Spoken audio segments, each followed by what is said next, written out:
And welcome back to day 9, Advent of Cyber, Dr. Hall's pivoting. Now, I just want to say that I created a video about pivoting. It was really high level explained earlier, so if you wish to get an explanation of what pivoting is and get the overall idea, the theory behind it, go and watch my video about pivoting for hackers. It is one I just released it today, and it was kind of made for a follow-up for this video today because I know this is gonna be a big one. Now, I want to say that I haven't done this so far, so I'm gonna do it with you along the way. I came home late, so I'm recording this video now. Just out of the bat, I'm just gonna take the IP address and just run a casual nmap scan on it, just like that, just to see what is we have. So I'm not really sure what we have, so I'm not even sure if the box is up yet. Was I too fast? Was I too slow? We can do an nmap scan and just do a casual no ping and see if that gives us something, but it doesn't. Now, from what I understand, port 80 should be open, and it is, so I guess I was just too fast. We have one port open, which is port 80, so that is the first thing that I actually just did. I'm pretty sure that if we go and access this through a web page, the browser, we're probably not going to get a lot. But we get a tag down here below saying Laravel 0.8.26.1 PHP 7430. So let's scroll down to the questions. There are a lot of stuff here today. It's going to be a Metasploit day. So, what ports are open? What ports are open? Well, I think it's a misleading question because it should definitely just say which port is open. Anyways, with framework, it's Laravel. It's written in PHP. Okay, so what CVE is the application vulnerable to? Now, in order to find out such a thing, you should definitely take this Laravel version here and go and post that and write something like exploit, and then you get different kind of Laravel exploits you can run. Let's just take this one here and see what we have.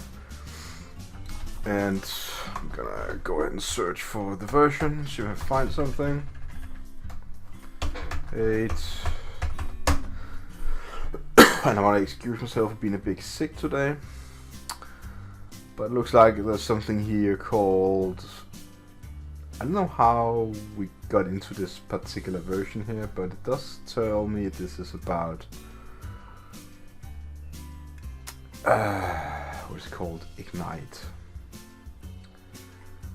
We could definitely just try and see if we're lucky to do more or less no research. We were lucky, and now that we got lucky, we know that this exploit is called Ignite something. So we could definitely just go ahead and boot up Metasploit, which I just did right here. What a wonderful banner! What a wonderful banner! So I'm gonna clear the screen and search Laravel just to see what we have. And I do see this one here called Ignition, and I feel this is the one we're gonna use. So type 1, use 1, because it's under the hashtag, which is the number of exploit. This is the first one, 0, the second one. The reason for these here is because I know I'm out of screen size. So we picked the one there. It's you can see let me just exit out totally and begin from scratch, so we can take it one more time. So when a Metasploit starts, you will always get a banner, just like that, for example. So search Laravel and then use 1, because 1 is the exploit that we have. Now I usually just clear the screen and then type show options, and then you're gonna see that we can put in the remote host, for example. Let's do that. Remote host. So set rhost. For some reason it's in plural, so. And set lhost, now that is, what is our IP? So IP tag A, and set lhost to my TryHackMe IP address. And I guess that would be the... If I just type run now, we can... It appears to be vulnerable, which is good. You can also do the set check to see if it's vulnerable. And we have a command shell open right here.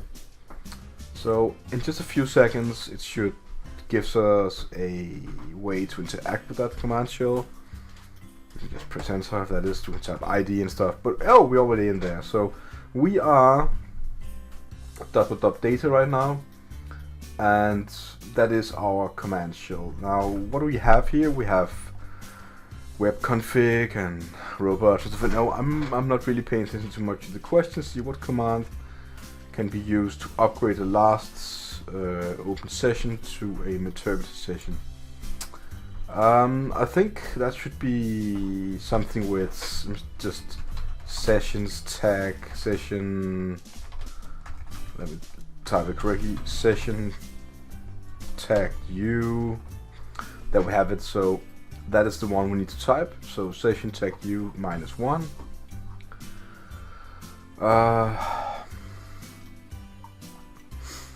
What file indicates a session has been opened in the Docker container? Now we did read that in the start. So if you log into you get an initial shell and you go into the server, you notice that there should be, I think, a Docker environment in the root of the file system, which is going to be the answer for that question. What often contains useful I think it's gonna be... Isn't there a environment variable? There we have it. So the .env variable is usually the one you're gonna look for in some occasions. I say some occasions because not always, but it's just the way it is. What database table contains? I don't know yet because we haven't got access. Send us password, we don't know. What ports are open on the host machine? We don't know, but I guess it's 80 and 22, but let's just leave it there. And the flag, which is also something we need to find. So now that we have all these things, let's go in and verify. So var ... ls tag al, and we see the .env, so let's cat out.env, and we see that the environment variable contains different kind of variables and stuff for Laravel. It got database variables. I'm going to copy and paste these, all of it, to this folder here, and we can see that we have a very secure password and username. And the hosts, that's going to be interesting because we are doing pivoting, so I'm kind of in the area of need to resolve this to an IP address, but let's just look further down here. Yeah, okay, so it looks like this is how far we got. So let's go to cd/ and check out, are we in a Docker container? We are. So we are in a Docker container, and that's the way it is. So now that we got that, let's just try and follow the tutorial. Not really sure what they want me to do, but they want me to go ahead and type background. Let's just do that. So we're gonna type background. Yes. Now that we have that background, we can go back and see that they want us to do sessions. So sessions, and we can see that we're running the session here. So it's a shell, command shell, Unix. The IP address and this port to that machine. So this is my machine, this is their machine, and basically we are just having a blast of time. So I guess that's really good. So we would really like to do a some sort of upgrade. So let's do sessions tag u -1. So sessions tag u -1, and then we are starting a multiple handler and multi-handler. We're gonna say, and we're trying to send the stage. Now, when you're sending a staged exploit, it basically means that it got more steps to be exploited. So now that we did that, we should be able to write sessions now, and we see that we have 2 sessions. Now, one error you might find sometimes, sorry for that, is that Metasploit will stop in the blank. So you might sit and wait, and you're new to this tool. And Metasploit is a really big tool. It's just standing there, you know, as we did before. I just pressed enter, basically just wrote a command because I'm kind of used to this. So you can just write the command, or press enter, and sometimes just stuck behind a invisible character, keeping all the output from the program behind that character. If it makes sense to you, like in a buffer, in a way, it doesn't matter. If it doesn't, just press enter, and it will fix. So you can see you have a meterpreter session, have a shell session. The meterpreter session is the session we want to go into, because when you have a meterpreter session, you have a lot of tools through Metasploit they create that we can use, which is really nice. So what we want to do now is to go into session 1, which is the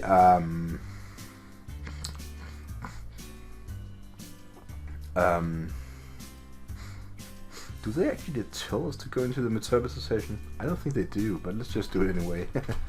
So sessions tag I2. So we're now in number 2, and we can type resolve and resolve the name of web service database. Let's do that. And then we're going to get the IP address of that. So let's just copy paste the whole thing. It's going to be beautiful. There we go. And this is our database IP address. So the IP address of the DB host, we can place that now, is that IP address. And this is the usernames. So secure. I could not say it even better myself. What we're going to do now is they kind of want us to sorry for that, one more time. You have had a quick drink.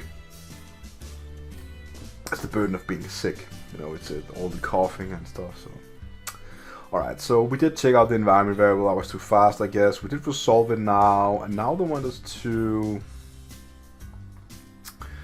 background all services and then add a route to this particular exploit. So let's do that. Let's do that now. So background, if I spell it correctly, it works. So we are backgrounding. If we're gonna write show options, you can see that we have different kind of possibilities here.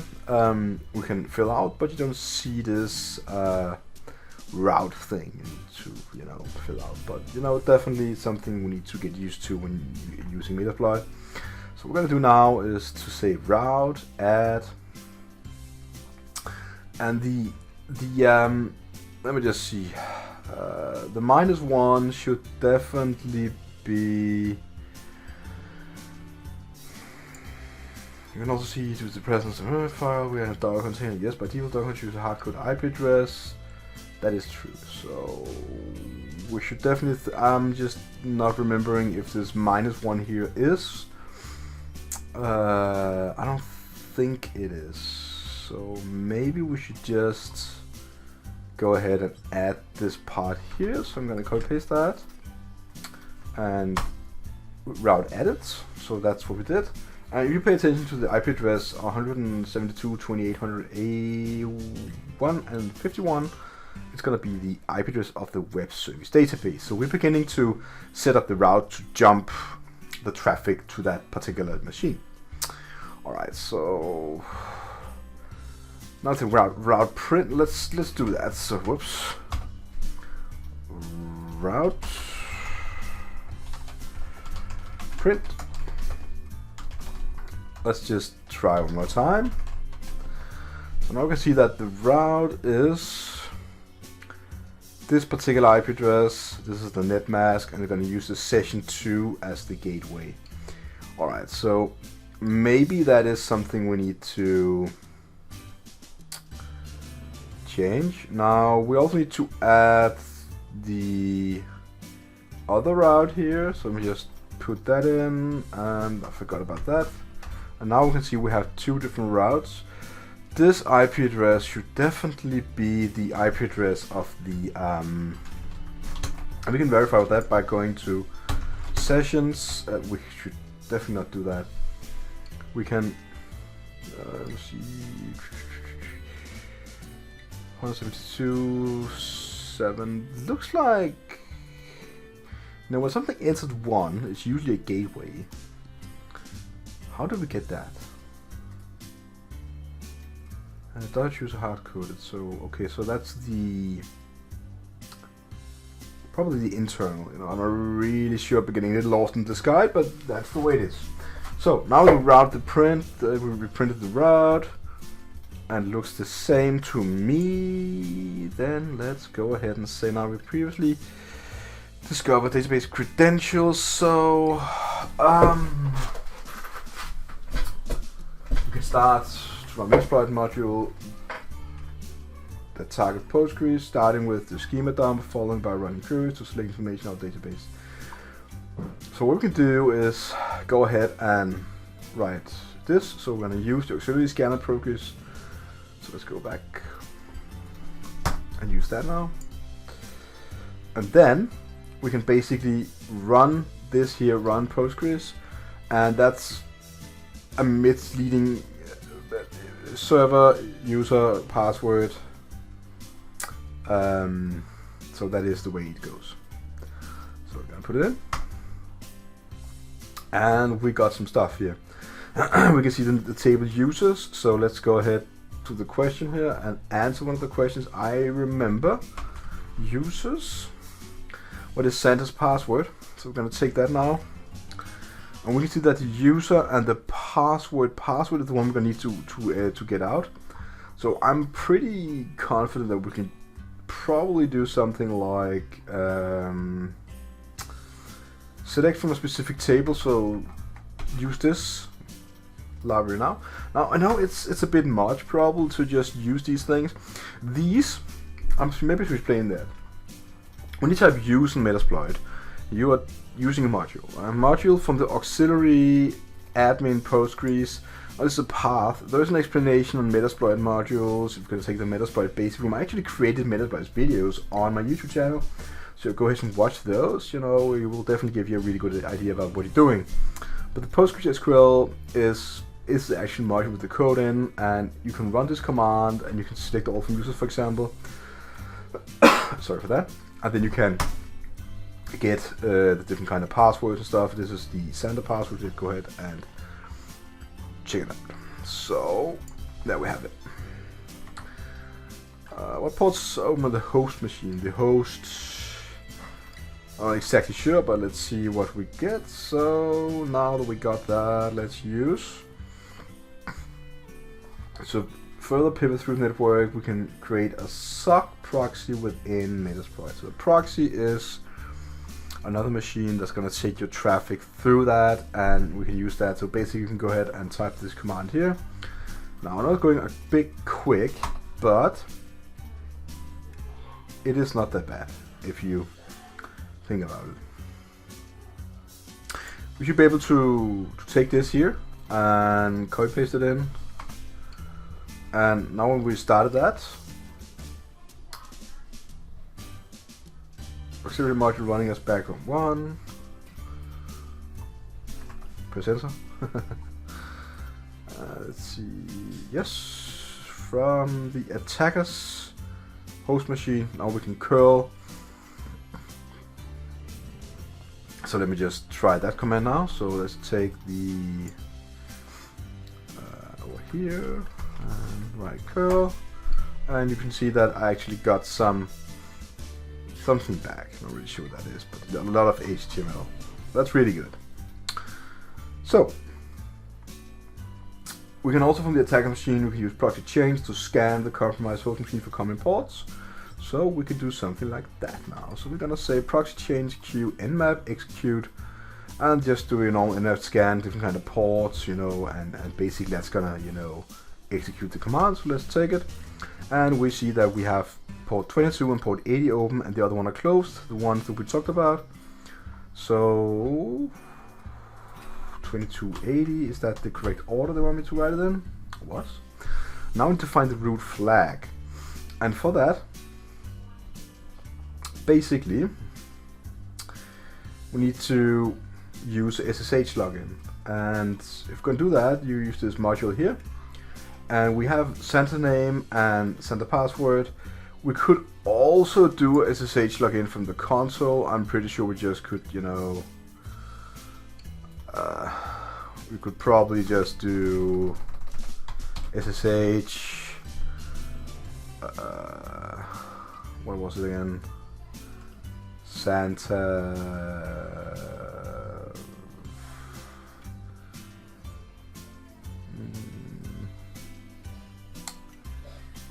what was it? Is it just Santa? Add. Oh, not that machine, of course. Not that machine. It's the other machine. I'm really sure if this is gonna work directly the way I maybe think, because it's getting a bit. No. Let's just do Metasploit as they want us to do. Maybe it's better just to stick to the module. So what I want to do is use this auxiliary module, paste it in, basically, and then run this here. And if you just take this here and run it, it should not work, because we need to paste in the username and the password. So what you're gonna do is let's see.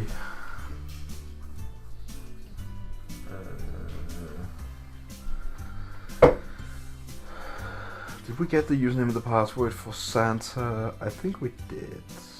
Let me just see. Did I copy and paste it? I don't think I did, actually.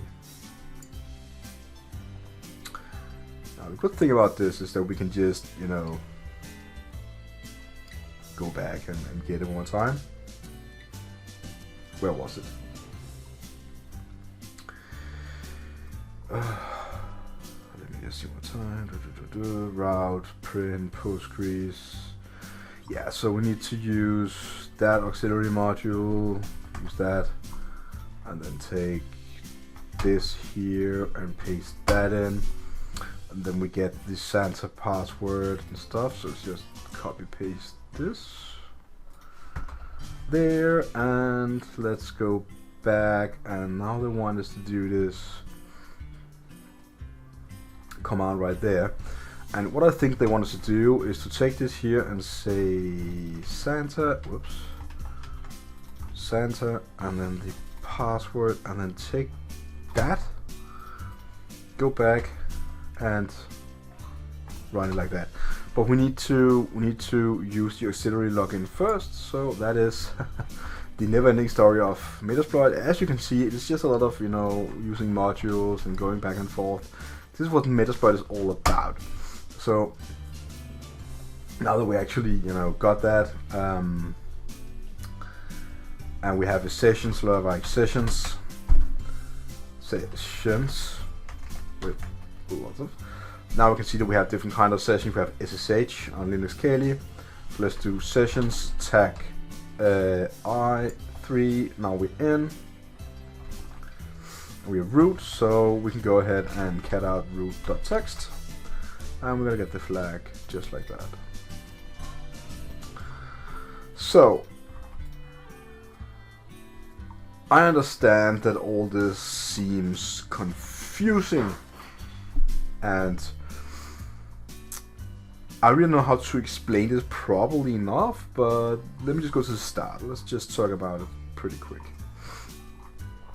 The general idea is that we are the pen tester, right?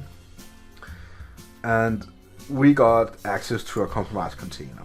So we're going to use that container, and we're going to use Metasploit as a traffic signal controller, if that makes sense to you, to route the traffic back and forth to different kind of other machines we know. Now, we didn't do all the reconnaissance part and slowly progression and stuff like that we could have done.